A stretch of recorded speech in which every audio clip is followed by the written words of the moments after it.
احمد سيد زيزو النهارده الراجل كسب القضيه اللي هو كان رافعها على نادي الزمالك.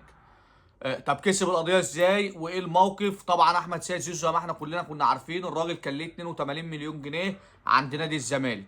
الراجل طلع قال لك انا ليا فلوس وهم قالوا لا مش لا. كمل الفيديو للاخر عشان تفهم القصه رايحه فين والدنيا كانت رايحه فين من الاول خالص. احمد سيد زيزو كان ليه 82 مليون جنيه عند نادي الزمالك. نادي الزمالك طلع قال لك لا ده هو ما بيجيش التمرين فاحنا خصمنا منه، لا ده هو مكافأة مطوشه فاحنا خصمنا، فالراجل خد فلوسه. طب الراجل خد فلوسه ازاي يا عم الحاج؟ قال لك هو واخد مننا ال 82 مليون جنيه. النهارده اشرف عبد العزيز طبعا المحامي بتاع زيزو، الراجل كان مقدم ورق ومقدم مستندات ان الراجل ما كانش خد فلوس خالص. طيب تمام. انت النهارده نادي الزمالك لو احمد سيد زيزو فعلا على كلامك الحقيقي ده احمد سيد زيزو خد ال 82 مليون جنيه، انت تتحاكمه. قسما بالله انتوا تتحاكموا. نتحاكم ليه يا عم الحاج؟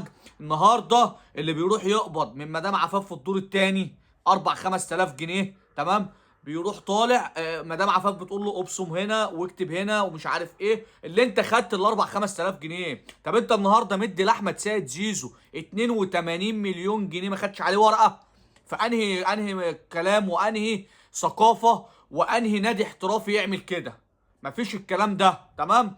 النهارده احمد سيد زيزو كسب القضيه بتاعته وكسب ال 82 مليون جنيه، واشرف عبد العزيز المحامي بتاعه كان مقدم ورق رسمي النهارده جه فاكس من الاتحاد الدولي الاتحاد المصري ان احمد سيد زيزو كسب ال 82 مليون جنيه مصري بتوعه اللي هم عند نادي الزمالك، ان انتوا ما اديتلوش فلوس. تمام؟ دلوقتي اللي بيعدي من قدام نادي الزمالك بياخد مليون و2 مليون، انتوا بتدوا الناس فلوس من غير، مع احترامي ليكم، من غير ما تاخدوا ورقه.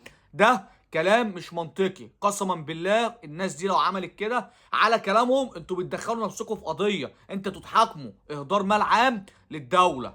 دوت احمد سيد زيزو، والف مبروك يا زيزو.